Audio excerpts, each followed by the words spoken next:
Alright, let's do this. Welcome back, everyone. I'm gonna head into the Copper Citadel. Now, mind you, this is a tier 15 map. This monster level 80. I think it's irradiated, so you can easily get to level 80 maps this way. You can also get to 81 if you have a tier 16 Waystone. I do have a few, but I felt it's not really necessary for this video that I'm trying to make. Ooh, boom. There we go. Let's kill that.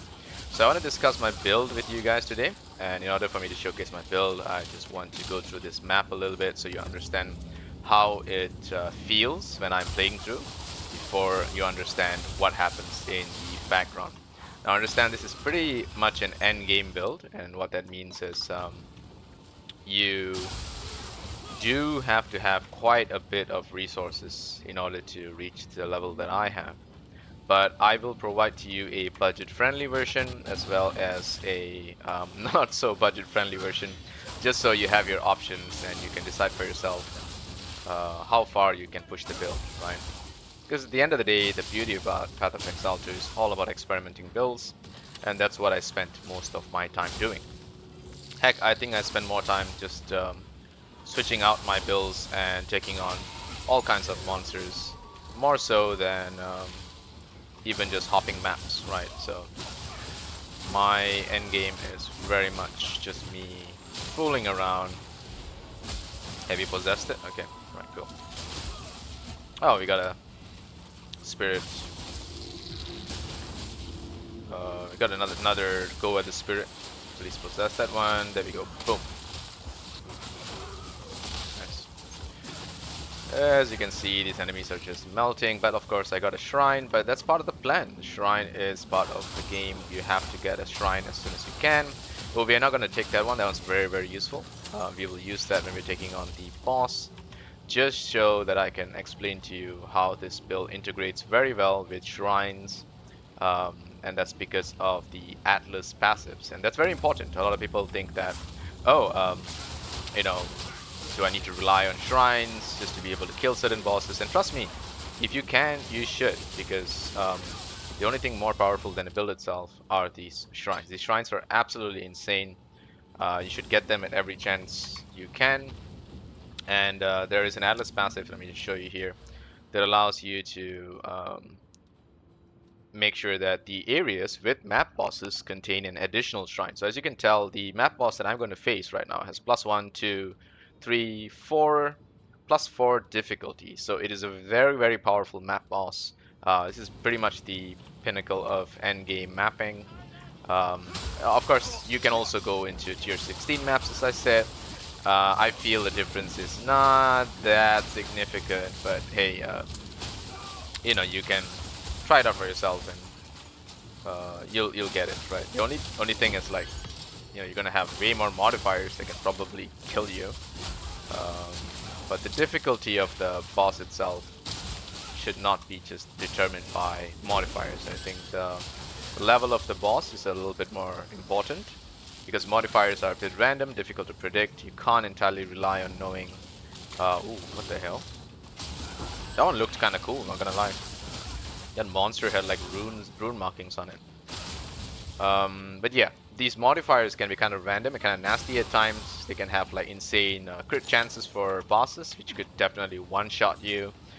And who am I kidding? I'm playing an evasion-based monk, which means I can get one-shotted if the game desires so. So, yep, alright, we are almost close to the boss area. Let's just clear some of these rituals,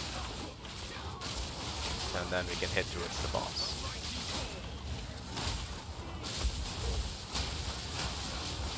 Yep. As you can see, mana is not a problem for me. So I'll explain to you guys how to solve that as well. Ooh, this is interesting. I kind of want that. We got one more rituals somewhere in this map. I think we should be able to get this. I will leave the timestamps for you. I mean, yeah, timestamps for you guys to be able to skip to the build itself. But hey, just a bit of gameplay for you guys. As I said, so you know how it works. Ooh, a lot of rares here stacked up, huh? This one's gonna be nasty.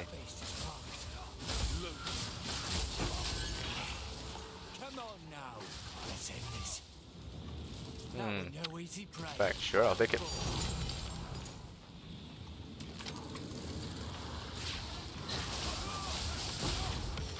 Okay. What else is here? I think this goes straight to the boss. I got the checkpoint, very nice. Okay, now we are gonna go back, get the shrine, and obliterate this boss if we can. This boss is kind of nasty. He has some pretty crazy slam, AoE slam attacks. So all I gotta say is never underestimate any boss. Most important build is not underestimating your opponent, right? I think the same goes for any game, but particularly in this game where bosses have a nasty, chance of one-shotting you. You really don't want to underestimate them, especially if you're an evasion-based, character, because evasion in this game is just one of those things where it's truly a gamble.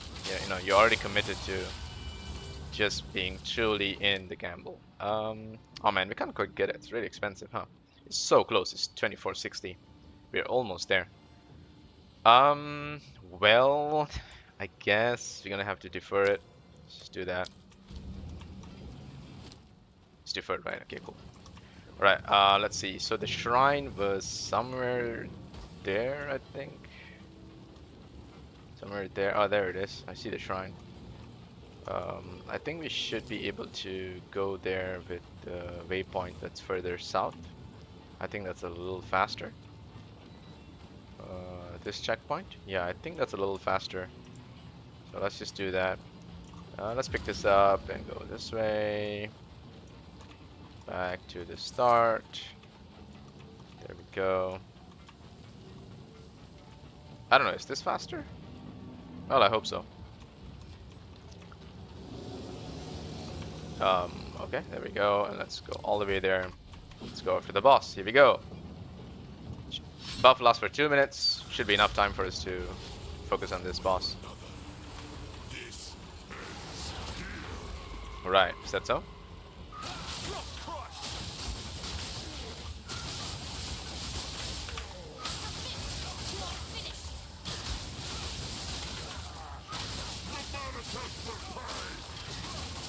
Alright, and we're going to the second phase. Let's go.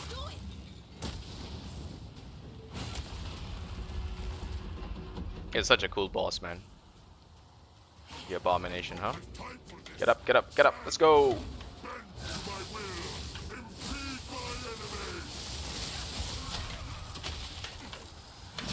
Oh, damn. That hurts.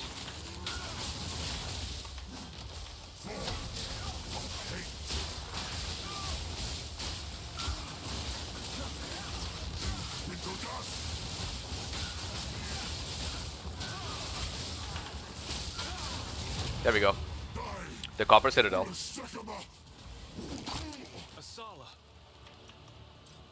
Get up. This is not over. Not yet. Yeah, wait, you're not gonna do the thing? Oh, I think, yeah, okay, he just dies. Very cool. Secondary Calamity Fragment there. Dire Crossbow, sure, pick these up. Chaos Orb. And some additional items.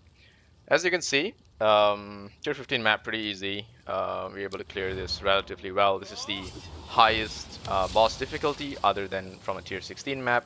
Yes, we had the acceleration shrine buff, but that's part of the gameplay because we are able to make sure that the maps with the what do you call these bosses have an additional shrine. This is very, very important because this makes sure that we're able to buff ourselves up before we take on the boss. So if you find a good shrine and you know that it helps out your build, you want to utilize this in order to take on the boss. So very, very important tip that I think is a core if you want to do this build because Atlas passives, all these passives add up in the end game. Now let me showcase to you the skill tree.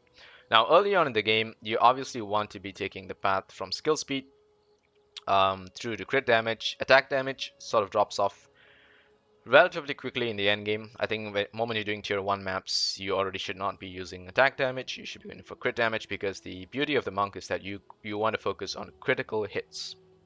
Right? You're going to crit so much that you will obliterate enemies in your path. And this is very important because crits actually contribute to a lot of the monk's abilities. So very, very important to get crit damage, crit hits, and I'll show you how the rest of the build works. Get Flow Like Water. This is a very, very powerful node. Just pick it up as soon as you can.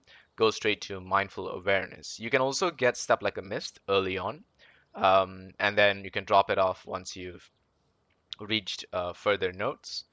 Crashing Wave is absolutely powerful. It's one of the best nodes in the tree because you're going to be dealing a crit hit almost all the time, and 36% increased damage is just a steal, right? So take it as soon as you can. It does mean you have to take an extra node just to get to this point instead of being able to just go through Mystic Stance, for example, to get here. Once you've reached this point, you obviously want to get concussive attack as soon as you can.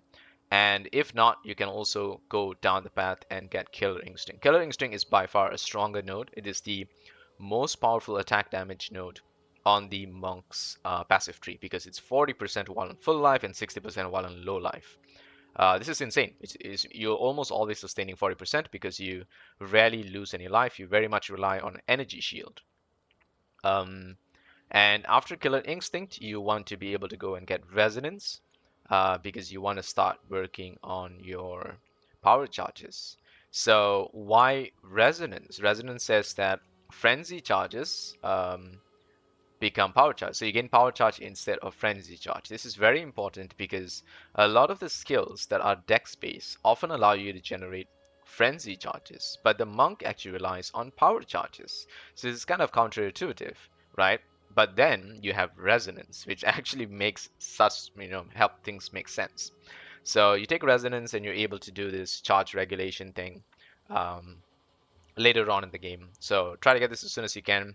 And you obviously want to take the skill tree here to get these two very powerful notes, True Strike for the Jugular, and eventually reach for Deadly Force. This is very, very powerful. I dropped it just because I want to save more points and I'm able to reach further nodes. But if you can keep this, keep this. It's a very, very powerful node. As you can see, I just don't want it because I've managed to reach further nodes, but Deadly Force is pretty strong. It works similar to Crashing Wave, but it also gives you 12% increased crit chance. But getting here takes a lot of extra nodes, so I dropped it because I have a diamond here, which allows me to just reach out to nodes that are, otherwise I have to take nodes to reach. I can just pick them through the tree wherever they are. So if you can get Chakra of Thought, that's very powerful because as you can see, 8% of damage is taken from mana before life. This means 8% flat damage reduction. This is really, really good. You also get 15% increased attack speed while not on low mana. This is really good because now that the monk has the ability to leech mana from elemental attack damage, this will make sure that you have 15% attack speed almost all the time. This is a lot of DPS increase. This is a crazy amount of DPS increase, right? So if you can reach Chakra of Thought, go through these nodes, get the Chakra of Thought. And then you go further up the tree all the way to this node here, which branches into two amazing nodes. One is the Chaos, Resist, and Damage nodes. Now the damage is not very important to us, but the Chaos Resist is. This allows the monk to be able to easily rack up, I think it's 21%, so it's 3 to Chaos Resist, 5, that's 8, that's 11, and another 10. So that's 21% chaos resist, just like that. And 5% of damage is extra chaos damage for free. So why not, right? That extra chaos damage is, as you can see, for me, it's about 3k damage. It could be between 1 to 3k damage, which is very good because the beauty about chaos damage is most of the monsters and enemies you're going to meet in the game do not have chaos resistance. They don't have a way to resist chaos, which means chaos damage is very, very valuable in the game. So getting even a little bit of it is really good. Another bonus of Distant Dreamer is that it reduces the effect of Withered. This is amazing because Withered is a debuff that is applied by various enemies, bosses, and rares in the game. What it does is it applies 5% increased chaos damage taken, right? So this is bad when you have no chaos resist, especially because you're going to start to rack up so much chaos damage that you will just die in an instant just from the debuffs, right? And problem with chaos damage is that it also removes twice as much energy shield, so that's not very good news for someone who relies on energy shield to defend themselves. So taking this no Distant Dreamer allows you to become super tanky in the late game, so please take it, right? Another important one is overflowing power. you obviously want to get this. This allows you to get 20% increased crit damage if you consume a power charge, which you will be doing very, very often in this build, and you get +2 maximum power charges. So reach this as soon as you can, because this is very, very important. Now, along this path, you find a few other useful nodes, which is Spectral Ward, very, very powerful. But in order for this to work properly, you need a body armor with very, very high evasion. Now, I had a very, very powerful body armor all the way up to this end game, where I decided to try to craft my own new body armor. And I ended up with something with energy shield, and I decided, hey, you know what? I'm gonna have to just make do with a hybrid build because it's working pretty well for me. So I took something with evasion rating and energy shield and I plugged it on. But if not, previously I had an armor or a body armor with like 2000 evasion rating, and that will also allow you to get quite a significant amount of energy shield. So if you take Spectral Ward, try to get the highest evasion body armor you can, and you will get the most benefits out of it. It basically gives you a lot of energy shield, so please do it. And then further going back, scaling back down the tree first, I want to show you a few more very powerful nodes. There's this one called Immaterial. Now, this is a very, very expensive node to get. And the reason being is because, as you can see, in order to reach it, you have to take 1, 2, 3, 4, and 5 nodes. However, all of these 5 nodes are really good because it gives you 12% to evasion and maximum energy shield. This is perfect for a hybrid build monk, which relies on both energy shield and evasion, right? So in order to get to this, you got to go through 5 nodes, but it's very, very useful to be able to get all these 5 nodes. And when you reach immaterial, you get something very interesting, which is 50% increase evasion rating if the energy shield recharge has started in the past 2 seconds. You can make this happen very frequently with Mystic Stance, right? Because what Mystic Stance does is it allows me to have an energy shield recharge delay of 2.7 seconds. 3 seconds is good enough for me to figure out what the boss is going to do. And from my experience, that's generally the gap between the boss's skills, right? This is very important. Having played against every boss in the game, I can safely tell you that 3 seconds is about the delay the boss does between one powerful attack to the next. If the boss for some reason has increased attack speed or cast speed because of all the waystone buffs, that's just too bad, right? But more or less, the delay is about 3 seconds. So having taken Mystic Stance, you also get a huge amount of stun threshold, which is really good when you're blasting through mobs. But the energy shield recharge actually allows you to make sure that you trigger immaterial quite frequently because the recharge is going to start in the past 2 seconds, and during those 2 seconds you are immaterial. You get 50% increased evasion rating, which is huge, right? And then another thing is you have 30% flat evasion rating while you have an energy shield, which is why this node is really, really powerful. Yeah, but it's a very expensive node to take, so if you have to drop it early on, you can. But I would suggest as soon as you have the points for it, try to get back to it. I have tried to remove this many, many times to spec into other stuff to try to improve my survivability, but in the end, I came back to this just because of how powerful this node is, right? So if you don't want to spend points into this node and you want to instead just use what do you call this? Just use distilling and put it into your amulet. You can also do that. You need ire, disgust, and envy. Three, what do you call this? Emotions which are not very expensive at all. You can easily farm these, and you can also pop immaterial onto yourself this way. But then you will lose out on all of these 12, 24, 36, 48% increased evasion and maximum energy shield, which are really, really nice. You can't really get these. These are not anywhere else. You can look it up. You can see if there's a way to get both of these, like for example, evasion energy shield, right? So if you type evasion energy shield, as you can see, there's absolutely no nodes south of here. There's no nodes north of here. The only nodes are all in the cluster of the monk's tree, and there's some here. Inner Faith, which is a bit too far to reach unless you're heading north towards this path. Then in that case, there's Chakra of Breathing, which is pretty nice because you get energy shield recharge rate per 4 dex, evasion when you have energy shield. You get a bit of energy shield recharge rate to get there. Again, faster start is slightly better than just a flat recharge. And also you can get reduced effect of curses, which is kind of powerful. Inner Faith is pretty good. I have tried it before. But yeah, those are some of the things you can do if you want to avoid this. But the 12% thing, you only get it from these three. Over here a little bit, some here, and some here. But that's about it. There's nowhere else in the street that you can get the two at the same time. So yeah, other than those, you can come down this path and you can get Essence of the Mountain, Essence of the Storm. These are two very, very powerful nodes that give you a flat 5% damage as extra cold damage and extra lightning damage respectively. They also increase the chance to shock and freeze. I don't really need to increase the chances of shock because I'm shocking enemies almost all the time. Increased chances of freeze. The freeze buildup does help because the bosses have a lesser level of freeze buildup, and shocking the bosses, which increases the damage that I deal, is not as important to me as freezing the boss. As you saw in the fight that I had with the Copper Citadel boss just now, I managed to freeze the boss at a crucial time. The boss was charging up for a very powerful attack, and in that split second, I managed to freeze the boss. This is huge because freezing the boss allows you to get like literally a 4 second ailment on an enemy, right? Bosses, I often notice the ailment doesn't last a full 4 seconds. It's about 2 to 3 seconds, right? But 2 to 3 seconds is enough time for you to just delete that boss. So if you can get as much freeze build up on yourself as possible, please do, because it's really, really broken. Being able to stun or freeze the boss, these two things are really, really essential.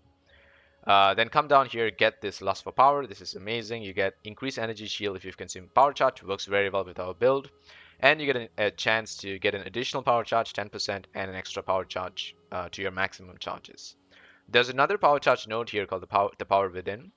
The nodes that lead up to it, such as the Power Charge duration here, are not really necessary. We're going to get duration from another powerful set of nodes, which I'll showcase. So these are not really necessary.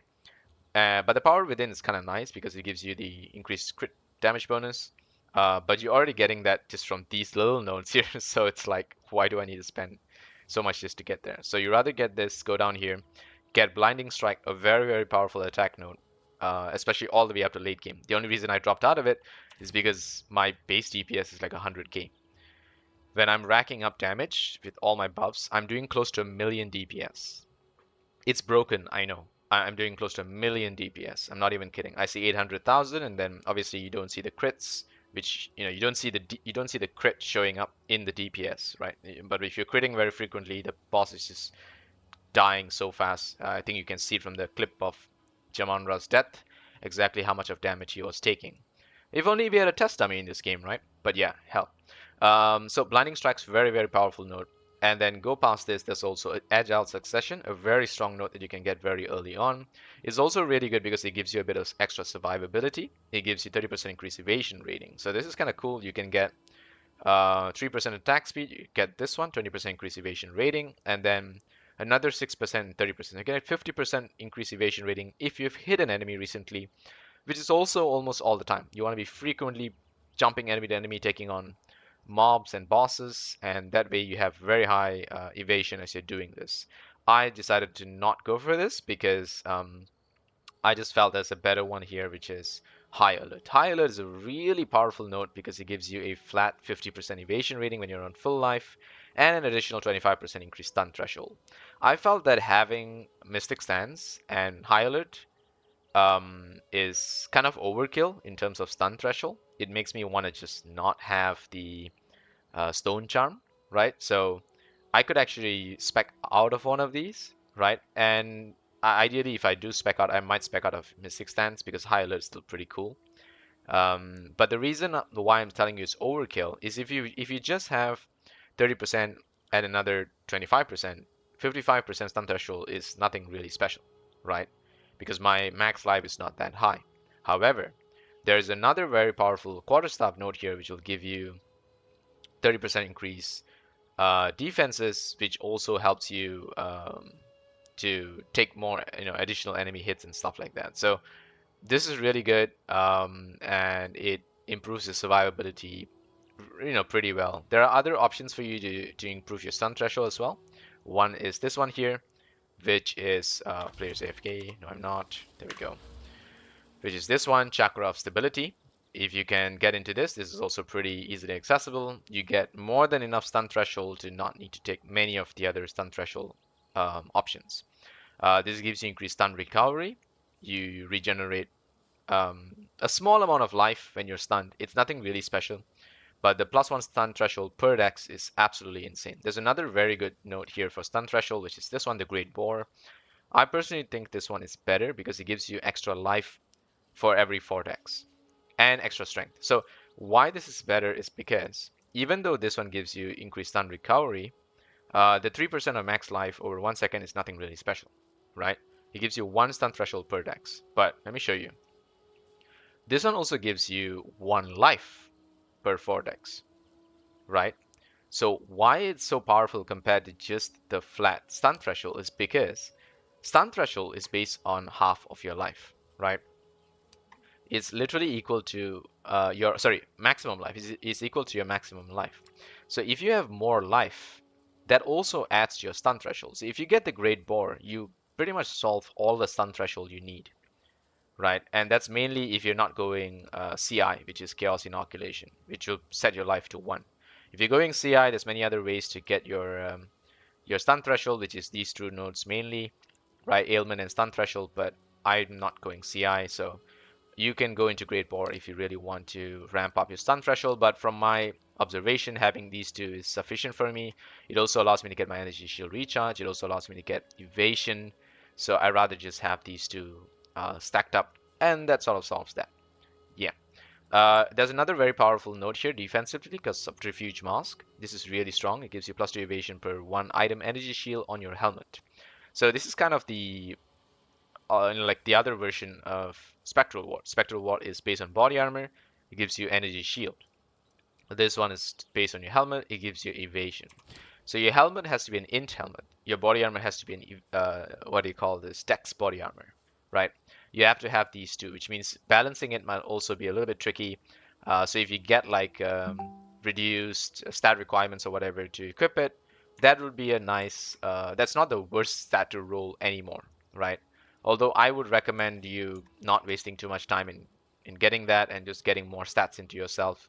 And I'll explain this a few ways to do that. So Subterfuge Mask is really strong, and there's one of the most powerful DPS nodes here, Harness the Elements. You can get freeze build-up, elemental damage, all the way up to this one, which gives you 20% increased damage for each ailment on the enemy. And let me tell you, you're more than often going to have 2 ailments on the enemy, which is Chill and Shock, right? So that's always like 40% increased damage. And it's really, really cool. It's a very powerful node. The only reason I'm not using it is because damage is not a problem for me, right? I more than often can out DPS anything in the game. The only problem for me is surviving, which is why I spent a bit more time in getting Mystic Stance and High Alert. If I spec out of these two, I can easily get Harness the Elements, but I don't really need that. I want to make sure that my monk can survive as well as put out a good fight. So down here, I have tried the Holo Palm technique. I spec'd into this. I spec'd into all of the blinded nodes. Blinding Strike, you can get Distracted Target, which gives you great hit chance against blinded enemies. I tried all of this, but guess what? I ended up coming back to the Quarterstaff nodes because the scaling with Quarterstaffs is just superior. And most importantly, Quarterstaffs gives you 2 weapon slots. This is huge because these 2 weapon slots can determine a lot of things.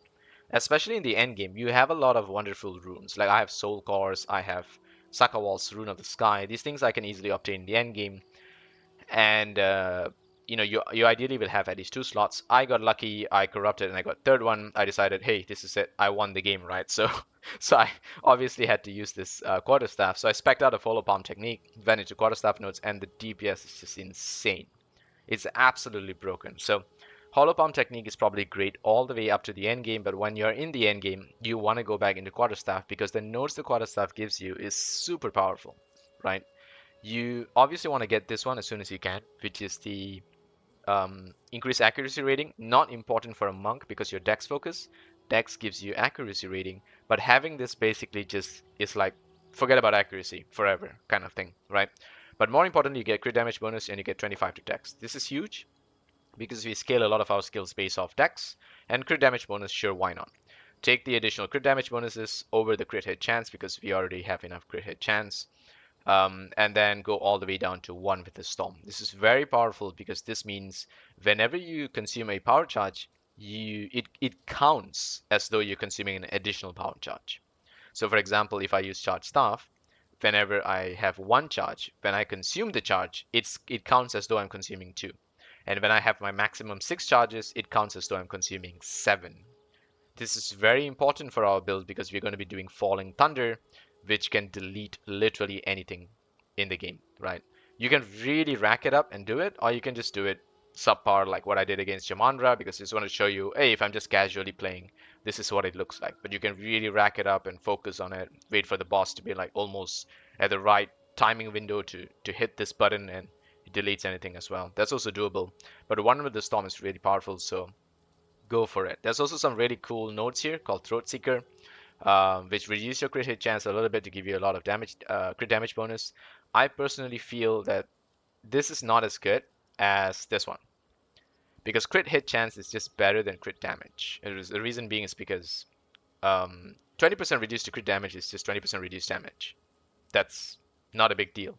But 50% crit hit chance is insane. So you can see my damage will go from 105 in my normal strikes to 112. If I take this, it goes from 105 to 110. So that's already an indicator that crit hit chance, that the, sorry, not crit hit chance, but Careful Assassin is better than Throat Seeker. Although it's a bit far to reach, so I would recommend just not bothering with Throat Seeker if you can.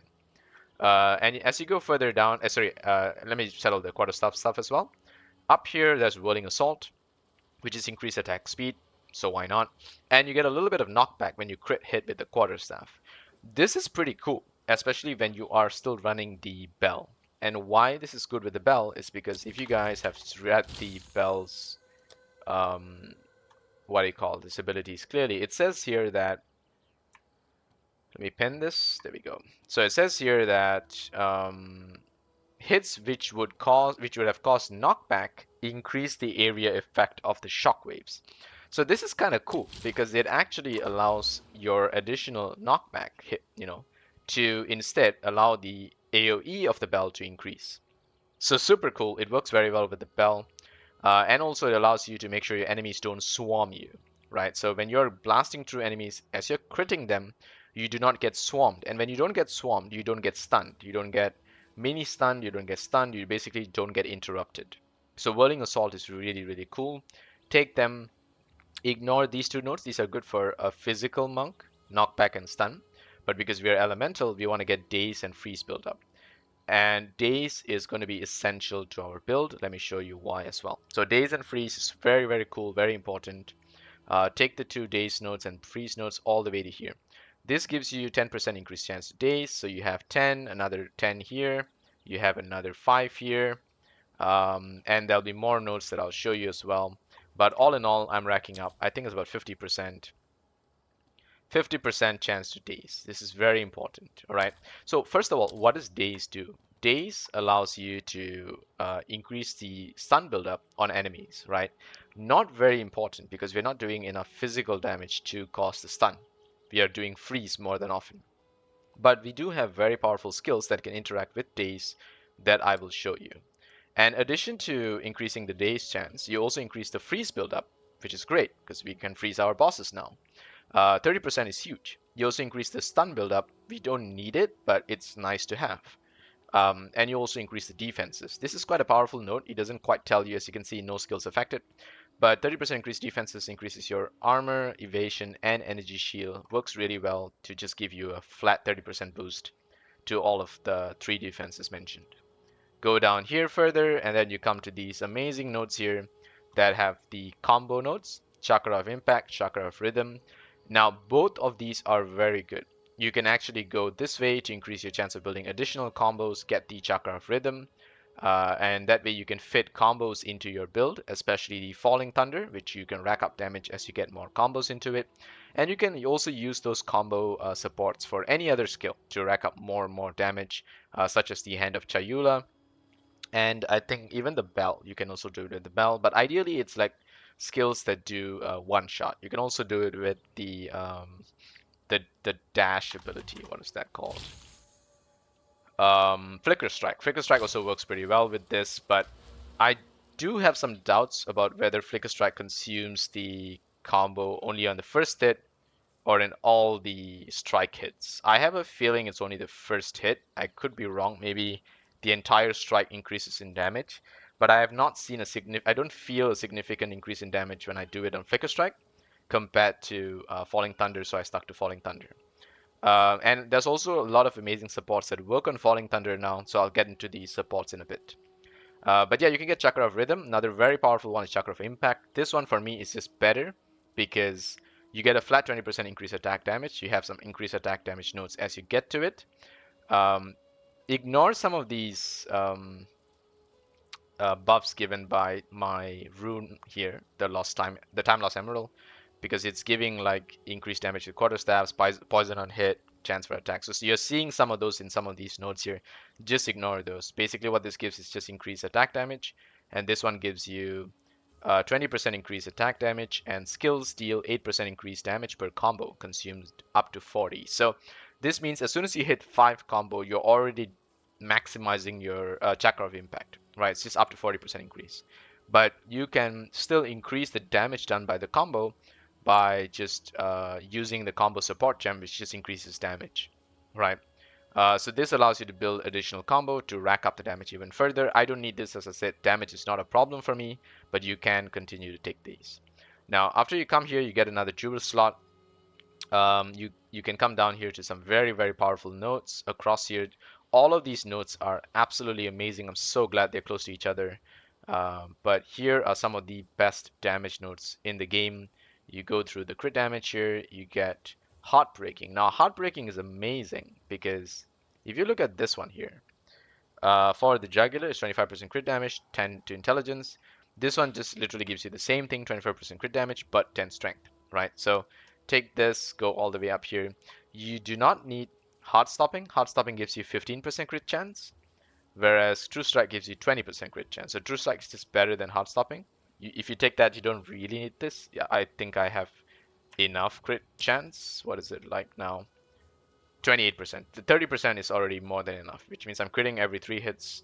I can rack this up even higher, but trust me, my crit hit chance racks up reasonably well, so I'm not too bothered by it. But yeah, you can go to Struck Through. Struck Through is pretty good. Gives you even more crit chance, but you can take this if you want. It definitely boosts your DPS quite a bit.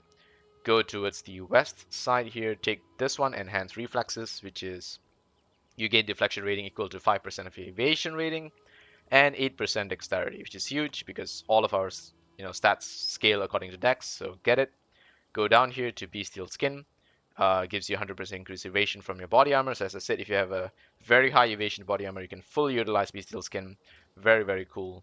Go down here, and if you have a lot of intelligence, you can actually go through this notes here to the Winter Owl, which is increased evasion rating per 10 intelligence. This is really cool. So if you have a lot of intel stats, you can definitely get the Winter Owl. That gives you a lot of evasion. Now, before we go further down south here to the notes that I did not take, I want to show you some very core notes to this build. Walker of the Wilds is one of the core changes in 0.3.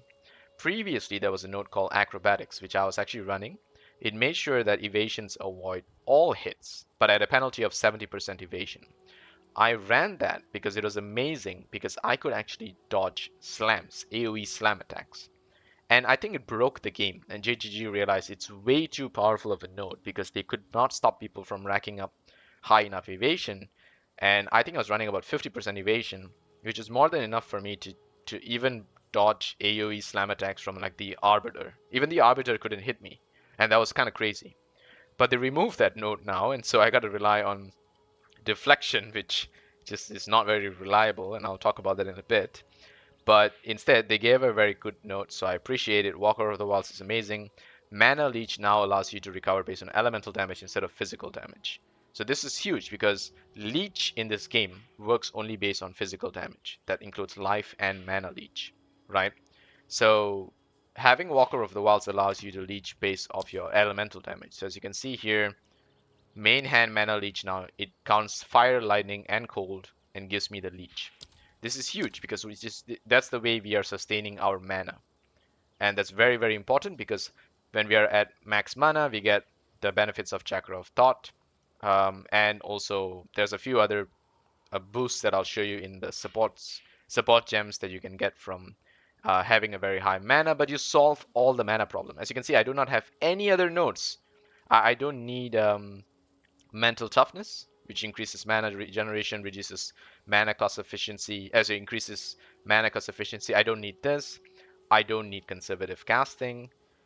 I think those are the two generally good ones. There's one more. There was one more.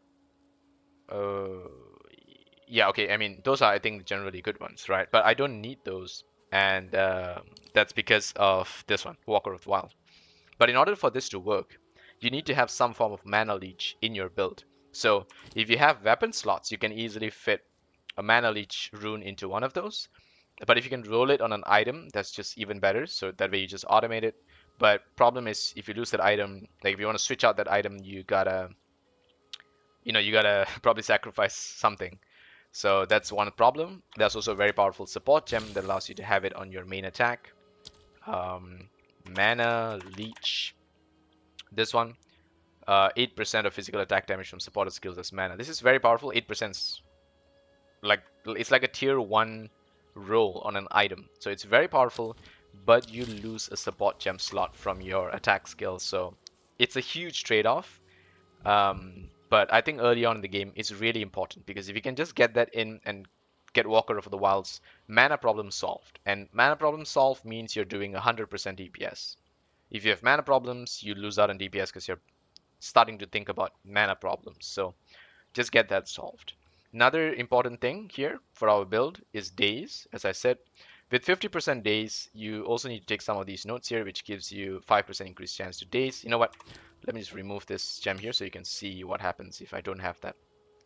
So 5% chance to daze on hit, 15% increased damage against daze enemies, 50% increased crit against daze enemies, 40% increased damage against daze enemies, another 10% chance to daze, 40% increased crit hit chance against daze enemies, and another 10% chance to daze. This is insane. 40, 40. So 40% damage and 40% crit, another 15, another 15. So that's 55% increased damage, 55% increased chance to crit. You cannot get this from blind. Blind gives you 50% increased chance to crit, 15, 15, so there's more crit chance, but it does not give you increased damage. The only increased damage nodes from blind is from here. 25% increased damage, 15% increased damage, 15%, so that's 30, 25, that's 55, right? Yeah, that's 55. And you gotta get this one, and um you gotta get this one, right? But days are just side by side right here. It's easier to obtain. It's also available. It's also boosted by one with the river, and it's also boosted by concussive attack. So you can access days a lot easier, I feel, compared to blind. Now there are pros to blind, which is blind works a little bit better with hollow palm technique because it's closer.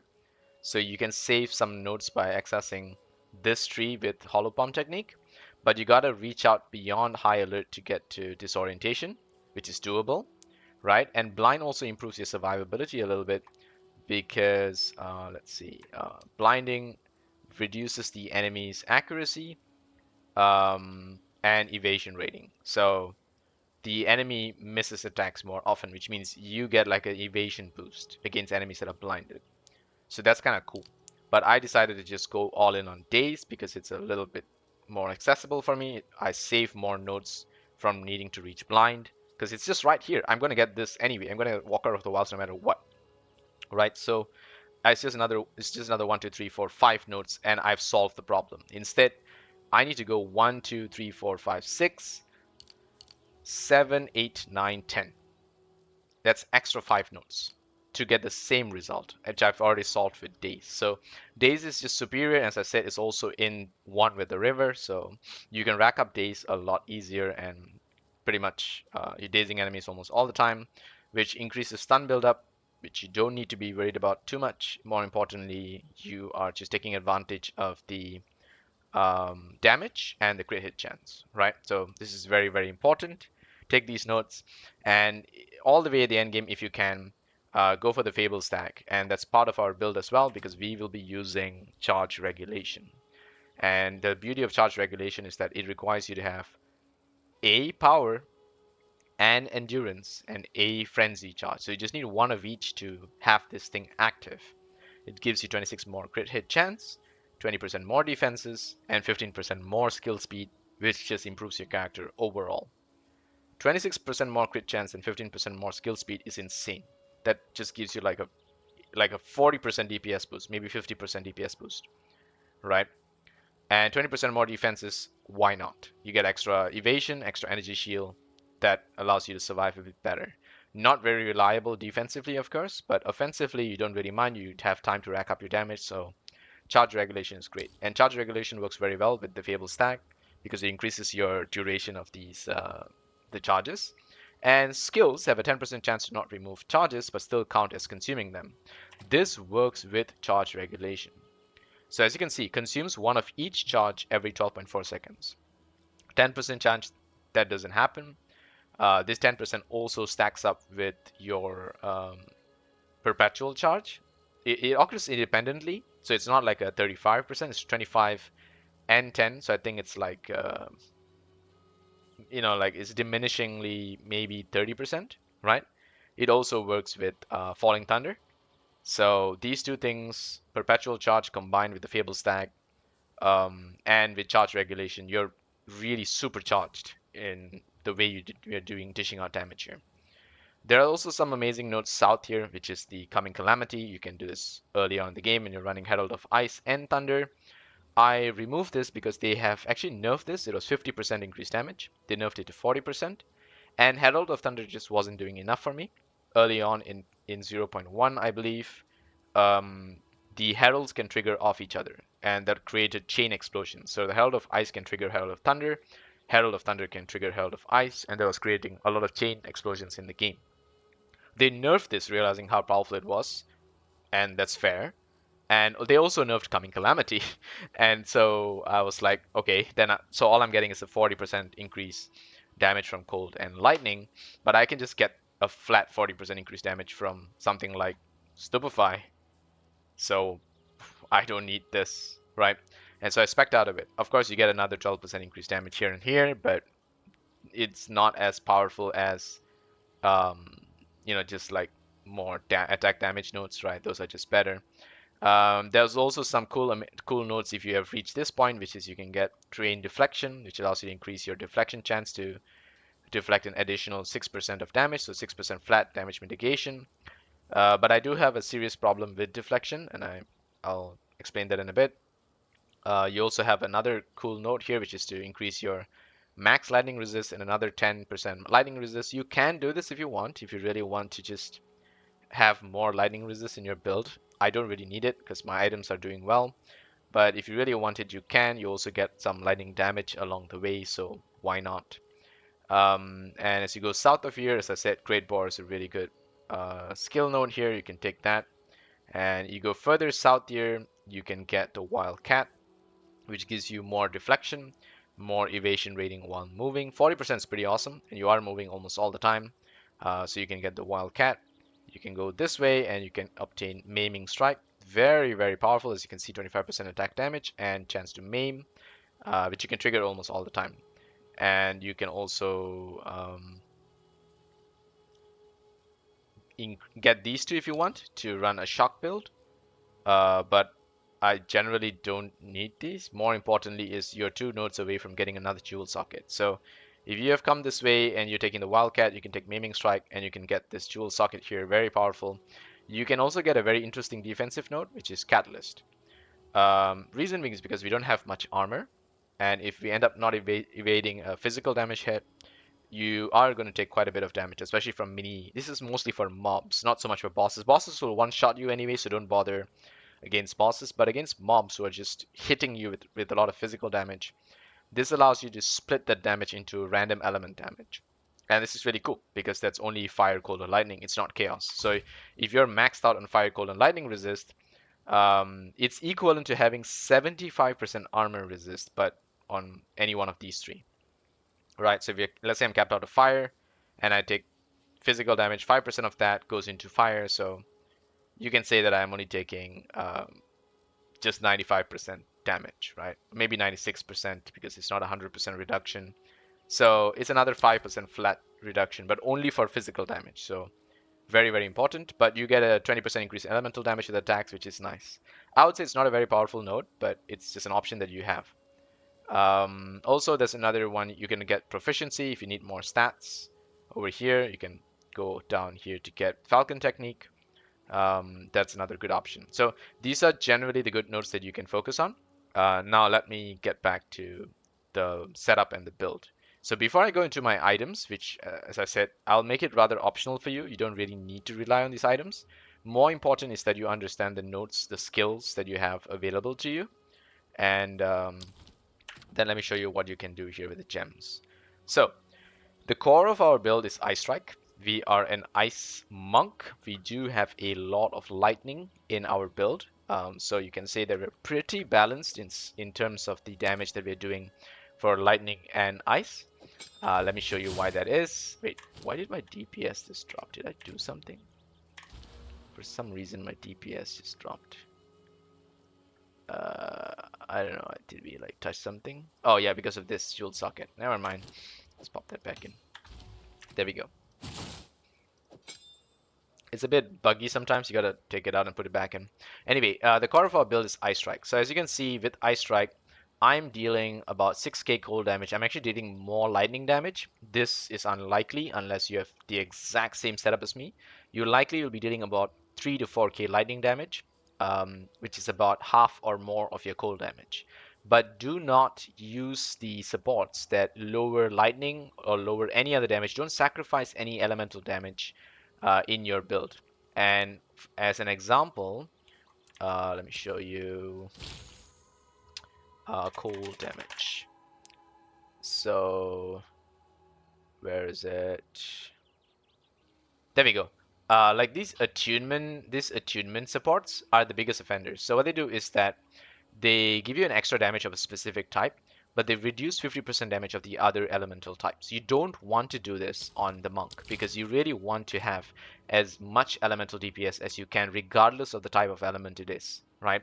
Because you're gonna mana leech anyway, you're gonna shock enemies anyway, you're gonna chill and freeze enemies anyway, so you really don't want to sacrifice any particular type of elemental damage for another, right? So for Ice Strike, get concentrated area. This is just free 30% damage because the area of effect of Ice Strike is not very important. Get Elemental Armament 2, very, very powerful support. You can get Elemental Armament 1 if you don't have the level 5 support gems, but I'll just show you what I have anyway. Rage, very, very powerful support. And Rage 3 is really cool because you have 15% more attack speed while you're not at maximum rage, and you can allow your other skills, like for example, I'm allowing Elemental Expression to use Rage Forge, which will consume rage to do extra damage. So my Elemental Expression is actually doing quite a bit of damage, right? It's like doing, let's see, about 2k, 2.5k DPS with all of the buffs and whatnot. I think it's almost doing 4k damage actually, because it's not showing these, like, if I remove this, yeah, it's not showing the actual damage it's able to. I think it's like closer to 5k, which I think is almost as much as my charge staff. Yeah, so my elemental expression is doing as much damage as my charge staff, and it's pretty reliable. I trigger it quite frequently. I'll show you guys how to do that as well. But yeah, so Rage is very cool. You can use Rage Forge on any one of your skills to consume the Rage, and that skill gets the benefits of damage, while your attack continues to get more attack speed until it reaches maximum Rage. So Rage gives you flat attack damage as well. So you benefit regardless. You benefit when you have Rage, you benefit when you don't have Rage. So Rage 3 is really cool. Close combat, very powerful. 30% more attack damage to enemies within 1 meter, which is very, very frequently where you will be. And Crescendo. Crescendo is very cool because Crescendo 3 especially, it adds ancestrally boosted to your final strike. This is a very cool support. I actually didn't know about this until 0.3, but ancestral boosted now has this effect where it gives you 30% more damage, 25% increase AoE, and it strikes an additional 2 additional enemies. This is really cool because as you're hitting more enemies around you, you are triggering your skills more often, getting your crits, getting your buffs, getting your freeze, getting your AoE, and stuff like that, right? And the reduction from concentrated area, the 50% less AoE, means that Crescendo actually doesn't hit enemies very far away. And that actually means close combat is also triggering because close combat scales based on the distance of enemies, right? So you are making sure enemies are closer to you when you hit them with the Ancestral Boost as well as your regular attack because of concentrated area. That allows close combat to also rack up your damage. So it's kind of cool. I think it works well, and I'm happy about it. Now, Charge Staff, another important one. Get Perpetual Charge, Elemental Armament 2. You don't want the third one. The second one is just better. Get Shock, get Blind. Blind 2 is better. And get Innervate. Innervate is nice because when you kill an enemy, you get extra lightning damage. 25% of damage is pretty insane, so just take it. And this buffs all of your attacks. It buffs the charge staff as well as your Ice Strike. You are actually doing both of these attacks at the same time. So it's pretty insane how it boosts. And then Hand of Chayula is another core element to our build. I'm using Sniper's Mark on it so that when I crit an enemy, I'm going to get a power charge instead of a frenzy charge because of resonance. So remember that. So that's Sniper's Mark. Charge Profusion works with Sniper's Mark while it's socketed together in Hand of Chayula. So do this. And then you can add Voltaic Mark, Freezing Mark, that's totally up to you. And I found a very amazing support gem called Diala's Desire. And it's kind of broken because it increases the level of not just this Hand of Chayula, but all of the socketed mark skills as well. That's kind of insane. As you can see, it's 19 levels from the gem and plus 1 level from the support, which is Diala's Desire. It also increases the quality by 10%. So let's say my Sniper's Mark quality gives it increased crit hit chance, and it's already level 19. I'm having, instead of maximum 15% increased crit damage bonus, I'm getting 22 because of Diala's Desire boosting that quality by another 10%. It's insane. And the same benefits also improve Voltaic Mark and Freezing Mark, allowing me to freeze my bosses a lot better with 65% more freeze buildup. Shock bosses better and have increased shock effect, which increases the damage we do. This is insane. This is just insane. And I'm using Hand of Chayula as my right click. It is my movement ability, which I use to move around the map. And Ice Strike also gives me some movement as well. So I have a lot of mobility with the skills that I have. Combat Frenzy, obviously. Get Charge Profusion as well. Also works. And then get Charged Regulation. This is really cool because now we're generating a lot of charges. Hand of Chayula is generating charges. Charge Profusion 2 allows us to get a random additional charge. Combat Frenzy also is generating charges and another random additional charge. And if you have at least one Endurance, one Frenzy, and one Power Charge, you get all of the benefits of Charge Regulation. I can improve Charge Regulation by putting Diala's Desire in there. I tried that, but the fact that Diala's Desire can improve like 4 skills here, I'd rather just have Diala's Desire here. It doesn't improve the Charge Profusion because that's a support, but it improves all of the other mark skills and the attack itself. So I'm having it here. I understand this is a very difficult gem to obtain, so just ignore that. Everything else works as expected. But yeah, Charge Regulation, very important part of our build here as part of the Charge Master, let's call it that. And then Herald of Ice, obviously. This is what we're running. I dropped the Herald of Thunder.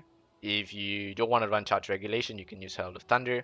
But I highly recommend Charge Regulation. I found more success with this.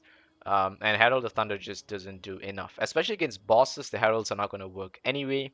So one Herald is sufficient for me to clear my mobs. And then I just want to focus on more DPS against bosses. So I prefer this kit instead. Now, in order to make sure you can sustain all of the buffs that I have, you need to have a lot of spirit, right? And in order to fuel your spirit, you have to make sure you have Lead Me Through Grace. You obviously have this if you're playing Invoker Monk, but if you don't, I can't. I don't have any words to say to you, right? That's just what it is. So, Cold Mastery. Get your Cold Mastery in there. Elemental Armament, Elemental Focus, Deadly Herald. Why not? Shock Siphon. I have this because in 0.1 they had this support. They got rid of it in I think 0.2 or 3. I think 0.3 they got rid of this. So this is no longer an existing support. but I'm keeping it because I think it still works. So I would say just ignore this. If you want to fit something else, you can just put anything else that gives you good damage. But these four are sufficient for you to do the damage necessary. As you know, this is not doing any damage, so not really necessary. Ghost Dance have the compressed duration. I'm running Clarity and Cannibalism. You can swap this out for anything you prefer, but at least have one node that allows you to have a life recovery on kill. This is very, very helpful when you're blasting through mobs to make sure your life is always at max life. That way you get the benefits of Killer Instinct all the time, and that's very important, right? You don't want to be under max life for whatever reason, then you don't get certain benefits. So just make sure you have Cannibalism. If you don't want to put Cannibalism support here, you could pick up this note here, Life from Death, which is also quite strong. Or yeah, 2%. This is 3%. Yeah, or you can get Immortal Infamy. Although to get that, you gotta go through 3 points. This is just two. You rather get Life from Death. So that's an alternative, but you can save the points and put it as a support like Cannibalism 1. Just understand that all of these require additional spirit, as you can see. This additional spirit reservation. So you need quite a bit of spirit in order to do this. You should have enough at the end game, but if you don't, then I think you gotta math what's missing. And then Wind Dancer, very, very important as well for survivability. Get blind and maim. Just very nice when enemies hit you and Wind Dancer pops, you blind and maim the enemies around you, giving you enough time to gather yourself to escape, preventing the mini stuns from chain stunning you, and then you get staggered to death by having a fit in the middle of the mob, right? So this allows you to just get out of mobs easier. So that's it. You do not need to run any unset rings. You can run any rings that you prefer. I'm just running a bunch of breach rings. It's just DPS rings, nothing really special. I'll show you guys in a bit. But this allows you to not need any additional skill slots. You can just use the base skill slots your character has in the end game. So pretty cool, right? And if you remove some of these additional support gems, you can actually fit another buff. So you can still fit the Herald of Thunder into this build if you so choose, and you can still reach the Coming Calamity. It's totally doable. I've tried that as well, right? I just decided to spec out of it because I felt it's just not giving me enough benefits, but I think it's still doable. I have tested it, and it still works. So these are the support gems, and now something very important that I missed out is Falling Thunder. Now, I left this for last because Falling Thunder is like a core part of everything coming together in order to do this one powerful nuke attack, which is what you saw me use against the boss earlier.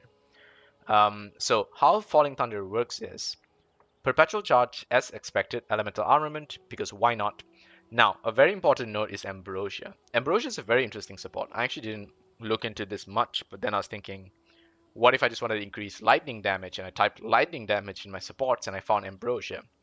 And what this does is it consumes 20% of your maximum mana flask charges. If you have a mana flask with a lot of charges, this is actually really good. And I do have a mana flask with even more charges. I have this one, which I was using. Wait, no, not this one. Yeah, I think I was using this one for a bit. 100 charges, for example. You can have one with 75. 100 charges is pretty cool, actually. So if let's just say if the base 75 charges. So you have something like what I have here, 75 charges base. If you have a base 75 charges, 20% of that is about 15, right? 15 charges. So 15 charges. Support skill gains 3% damage per mana flask charge consumed. So 15 charges, 3%, that's 45% damage is extra lightning damage. This is crazy. You're not going to get this anywhere else, right? 45% damage is extra lightning damage is insane. Yes, it consumes your mana flask, but that's okay.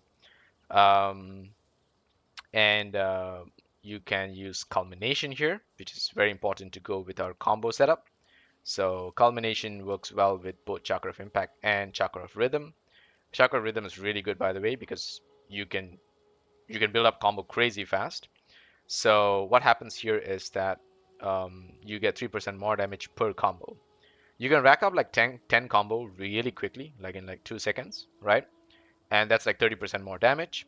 You get the flat 40% boost here because this stops at 5 combo. So that's 70% damage. And if you use Chakra of Rhythm, you can get like 20 combo, 30 combo in like 3 or 4 seconds.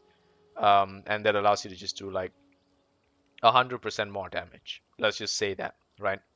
And Fist of War, very, very important for this skill. It allows you to ancestrally boost your Falling Thunder. This only works once every 14 seconds. So understand that during a boss fight, you don't want to waste this, which is why when you saw me using it against Shamandra, I think the first or the second hit didn't have the Fist of War, which suddenly dropped its DPS by quite a bit, right? So when you are doing this by yourself, make sure that you understand that Fist of War is a thing. There is a window, a timing window for this Fist of War. You can see it in this blue circle here. So if this circle is full, then you can hit your Falling Thunder, and you get this Ancestral Boost, which is 30% more damage, 25% increase AoE, and it'll hit 2 additional enemies. I don't think the 2 additional enemies really works with Falling Thunder, but doesn't really matter. More importantly, Ancestral Boost has double effect. Sweet Lord. This is crazy. I don't know why they decided to just give this support gem, but this is absolutely broken. The only problem with this, it works only with slam attacks, right? Falling Thunder is the only slam attack that I have as a monk. So, oh well, I guess, why not, right? So we have 60% more damage, 50% more AoE, and then we have another 45% more damage. That's about 100% more. Another 100%, so there's 200% more damage. Another 25, so about 225% damage. And then as you can see here, um, this one gets 50% more damage per power charge consumed. So that is, we have about 6 power charges. Our quarterstaff gives us, it counts as an additional consumption, so that's 7. So that's about 350% and 100% more. So that's about 450. So in all, let's just say this skill is doing about 1,000% more damage. Yep, yep, 1,000% more damage. That's right. So 66,000, you say? How about 6 million? Yep. So it's kind of crazy how this skill racks up, right? It's actually like 66 million, by the way, but yeah, it's actually 66 million, huh? Holy shit. Okay. Anyway, you can rack up that much damage. It's not guaranteed because obviously the bosses have resistances. You might crit, you might not crit at specific instances. Um, you might not have racked up exactly the maximum number of power charges. You might not have racked up the maximum amount of combo possible. So take note that this is not exactly a one-to-one, but you're doing at least a million damage per hit. So I think that's sufficient enough for me to say that this build is absolutely insane. And before I used the Hand of Chayula, I was actually trying out the few other gems. Yes, I know you're wondering what about Shattering Palm. Shattering Palm is great. I don't need it. I'm already shattering enemies. I'm already destroying mobs, as you can see.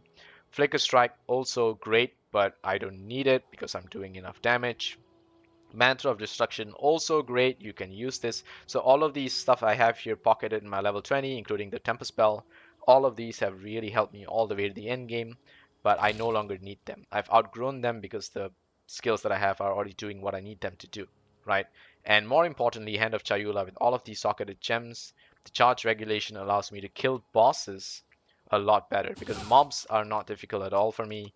Bosses are a little bit more important, and I can kill bosses. So that's all I need to do, right? Especially in the end game, because as you saw in my Atlas skill tree, I'm taking on the hardest bosses in the game because I have max boss difficulty, right? Um, so very, very important that I'm able to do as much damage as I can to get rid of the boss before they decide to do some crazy animation and kill me. That's another big problem. Alright, that's it about the skill gems and the passive tree. If you are lucky to get some additional jewels, you can improve your build, but otherwise, whatever I've explained to you should work here. Now, let me go into the Invoker passive tree just to give you a little bit more context, especially with the skill for elemental expression, why I'm using it, and how it sucks and how it's good and all of that. Now, most importantly, Lead Me Through Grace, very, very powerful node. I Am the Blizzard, very, very powerful node. Sunder My Enemies, very, very powerful node. Now, as you can see from the crit hit chance that I have here, you only see 28%. You'll be like, oh, that sucks, right? Not really, because I have some hidden crit chance. I have hidden crit chance from Daze.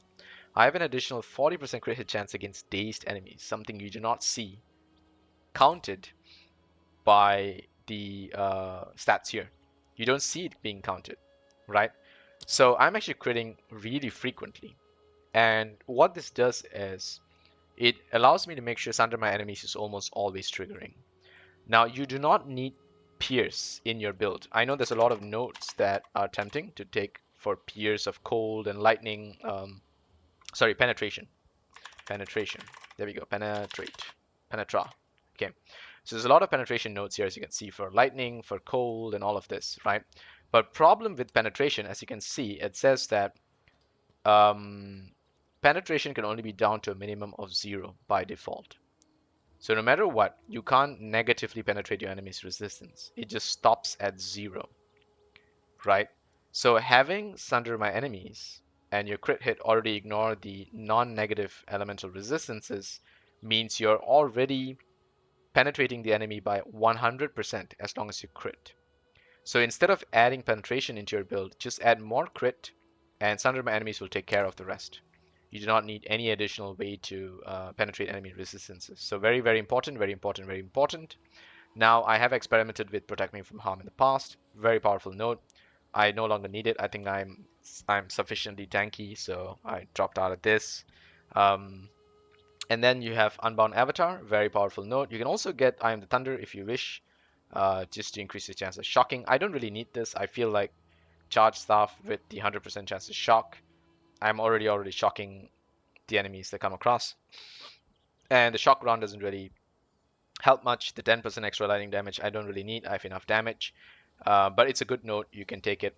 And then there's Unbound Avatar. These are also some interesting notes. I'm not really talking about that today because it's not part of the build.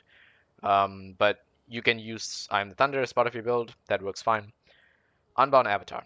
Very, very powerful skill. It allows you to increase 40% elemental damage, 80% more chance to inflict ailments, 40% more elemental ailment buildup. This will guarantee that you shock and freeze bosses. It pretty much guarantees that you shock and freeze bosses. The 40% increased damage also means you can nuke a boss. It does so much damage, right?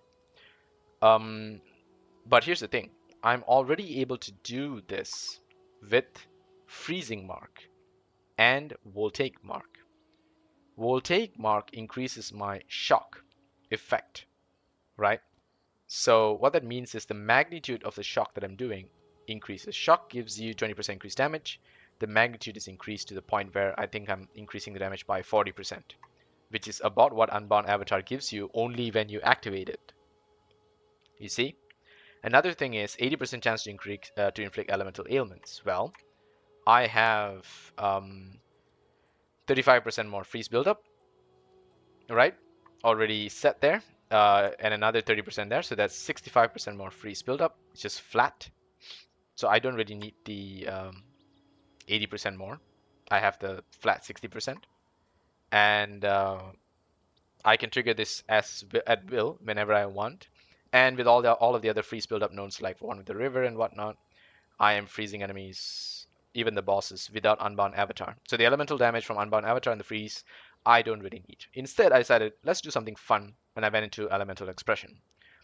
Now, some very important things to remember with Elemental Expression is that it is a spell. It is a spell that triggers from a melee critical hit. Very important, right? So it is a spell that triggers with a melee critical hit. And the melee critical hit is determined by your strength, dex, and intelligence. So if you go to fire, you can see there's a crit hit chance, arc, there's a crit hit chance, icy wave, there's a crit hit chance. So each of these have an independent crit hit chance, right, that increases based on your stats. So I have 13 for fire, I have 17 for lightning, and I have 22 for ice. But as you can see, while I'm moving around the map, I'm triggering this very frequently. I'm hitting enemies with ice waves and arcing bolts almost all the time. Explosions not so often, but doesn't really matter. I'm more lightning and ice focused, so it's good enough for me. And as I told you, in total the DPS is about as much as my charge staff, so it's kind of like an extra charge staff, right? And on top of that, it allows me to use Rage Forge to gain the benefits of Rage when I trigger the elemental expression. And that allows me to reset the rage counter so that I get 15% more attack speed to ramp up my rage again. And because elemental expression is a trigger, I'm not always consuming the rage. I'm only consuming the rage when I'm triggering elemental expression. So I'm always at a benefit. That's basically the idea. Retreat is very cool. When you deal melee damage in the past 2 seconds, you have 30% increased damage. And Zenith, very, very powerful support that works very well with elemental expression. So I was looking at elemental expression. I was like, okay, it's a spell. Is there a way I can improve this as a spell? I look for spell supports. I found Zenith. What it does is that 25% of the cost of the skill, elemental expression does have a cost. It's 39 mana, quite a high cost for a monk, but you get 25% of that back recouped as mana. So the recoup is like 8 seconds. So over 8 seconds, you're recovering the mana, 25% of it that you're spending on Zenith. And while you're at 30%, when you're at above 90% mana, which is almost all the time because of our mana leech, we are dealing 30% more damage. So as I said, it's really quite powerful. And blindside, I just decided to put this on. You can also put blind support. I don't need it because I'm blinding from my charge stuff. So I decided, hey, let's just consume the blind. So blindside consumes um, the blind on enemies to deal more crit damage bonus and crit hit just to boost the DPS of my elemental expression. So it's actually working relatively well, right? And another good thing about this is that when I do a crit hit with my quarterstaff, I do believe elemental expression actually triggers a minor knockback. I could be wrong, but I do feel like as I'm doing elemental expression, the enemies often get like staggered whenever it hits them. It allows me to just create more room for myself as I move through. There are some interesting supports for elemental expression, projectile supports mainly, that allow you to do, where is it? There we go. 4 additional projectiles in a circle, but 40% less damage is a huge drop, right? It's really cool. Normal projectiles works really well, but 40% less damage, I feel like weakens elemental expression, and I don't really want to do that. I just want to utilize it as much as I can because it's cool, and I wanted to do extra actual damage, right? Another unfortunate thing is there's a very powerful support gem, a lineage support called Sionis Temper. I have 2 of these, by the way. They increase your chance of firing 8 additional projectiles in a circle. Sounds amazing. No downside. Problem is, it doesn't work. I'm able to fit it into my elemental expression, as you can see here, if I want to, right? But what will happen is I will just be racking up the wild shots, the counter of the wild shots to infinity. It just goes up to like 900 or whatever. But it never triggers the projectiles in a circle. So it's bugged because it allows me to socket it in, and it is a projectile support, but it just doesn't work. So they got to fix that. It's still a bug, but when they can fix it, I think that would be the ultimate support to add to elemental expression. So it's a cool little thing. I'm able to fit it into my build. I also have an extra point, so I put it into Spellblade.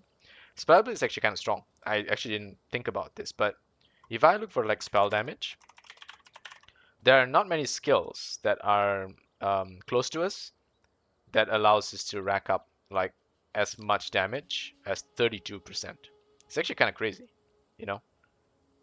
You actually don't have so many of those. Like this is like 20%. Um, there we go. That's 30%, but it's reduced cast speed. 40% if your minion died. RIP minion. Yeah, 35%. But reduce AoE. But this is like 32%. And I give you Dex. But you got to be building a melee weapon, so it's perfect for the monk. I took it because I have an extra point and I have the From Nothing Diamond, but I would say don't bother with it. You can still run Elemental Expression without this, as long as you don't reduce the damage of it by using that projectile support. which fires it in a circle but reduces 40% damage. That's a huge loss, so don't do that.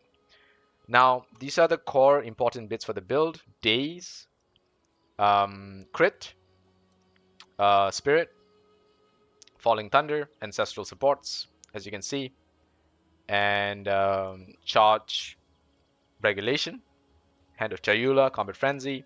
So these are the core elements of the build. Now let me show you the last part and the least important bit, the equipment.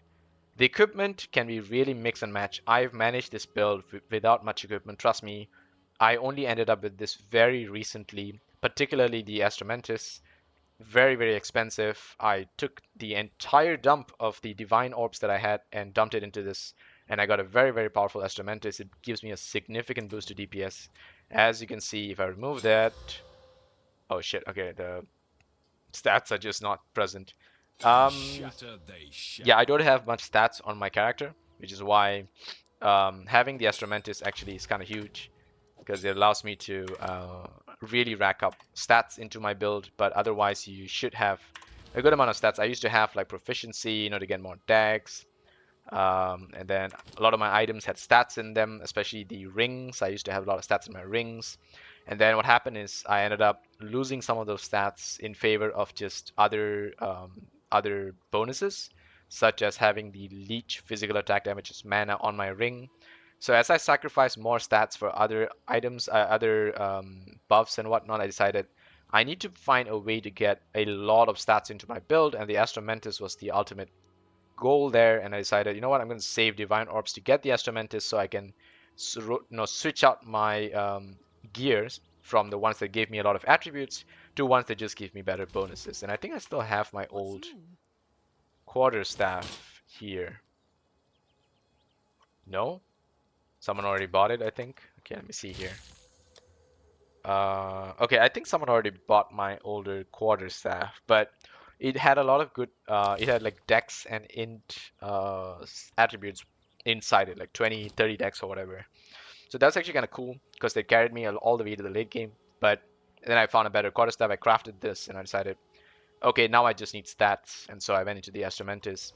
But again, this is all mix and match. The most important thing you got to remember with your gear is that try to get as much resistances as you can, right? Try to get them at least into the 70s and as much chaos as you can. These are the most important bits.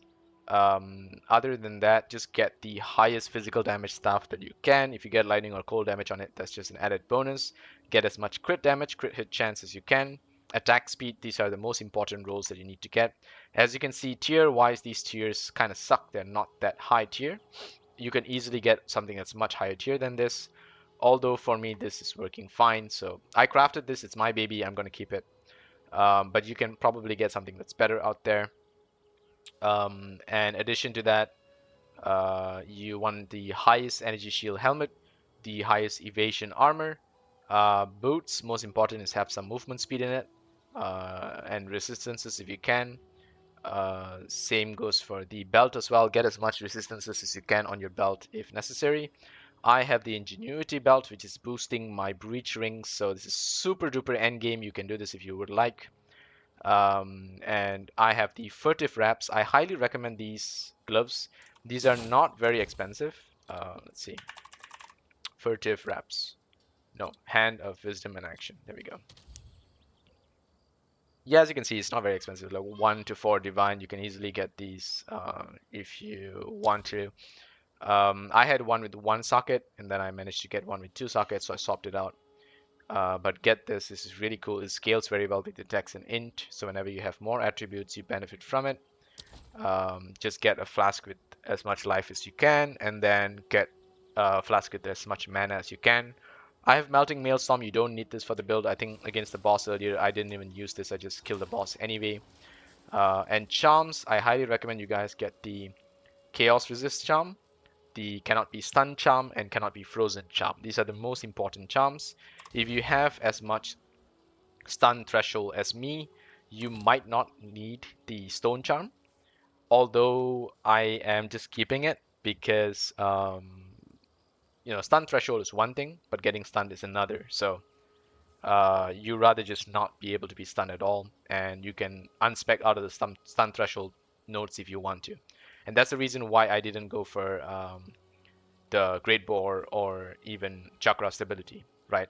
Because I cannot be stunned basically because of this, and I have enough stun threshold from these two. So this is one way to solve your stun problem. And if you have the Thawing Charm, if you have one with two charges, that's even better. But if you have one with one charge, that's good enough, so that you're immune to freeze. And just make sure you have sufficient cold resist, and you should be okay. You should be able to survive being frozen. If it is still a problem, there is a very powerful note here. Where is it? This one, these three. You can actually just reach this pretty easily. One, two, three, four, five. That gives you cold resist. Six gives you additional freeze threshold based on your energy shield, and 7 reduce effect of chill. This is really good against those maps that have chill ground everywhere. Like whoever's been complaining about chill ground, I totally feel you, buddy. Get slippery ice. It's really good. So when you dodge roll on the map that's full of chill ground, you're not going to be slow. You're unaffected by chill completely, and you have 25% reduction of chill effect. Really strong. Icebreaker really strong, and these nodes basically solve all of the cold problems. So that's generally it. If you do have questions, you can drop it in the comments below. But this has worked great for me. I'm having so much fun in the end game. And yeah, that's about it. Let's not drag it any further. I'll see you guys in the next one. Have fun experimenting. Take care, Exiles.